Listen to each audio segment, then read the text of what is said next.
국민연금이 주주권 행사 투자 지침 스튜어드십 코드 활동 가이드라인을 공개했습니다.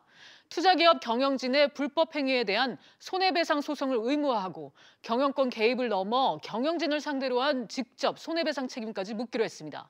보도국 연결해 알아보겠습니다. 이광호 기자. 네, 이광호입니다. 네, 국민연금의 주주권 행사 세부 시행 지침은 어떻게 됩니까? 네, 기본적으로 국민연금은 5가지 사안에 대해서 주주권을 행사할 수 있게 됩니다.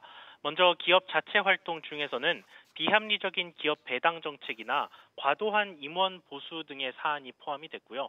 횡령이나 배임, 부당 지원 행위 등 기업의 위법 행위 등도 국민연금이 행동에 나설 수 있는 사안으로 명시됐습니다.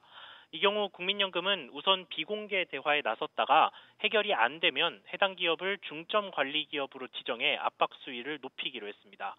여기에 총수 일가의 갑질 등 사회적 무리를 일으켜 예상하지 못한 지분 가치 훼손 우려가 나올 경우에도 국민연금이 개입을 하겠다는 내용이 담겼습니다.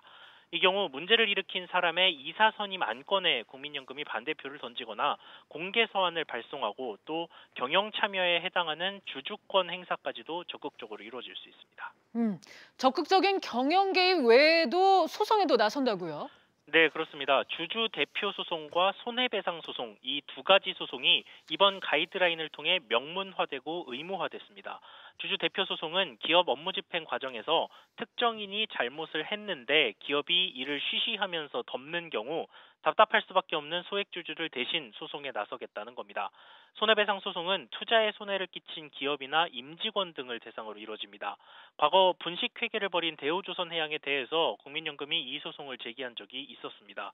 그러니까 이전에도 필요할 경우에는 소송을 제기하긴 했지만 이번에 가이드라인을 정하면서 소송의 요건을 구체화했다는 데 의미가 있습니다.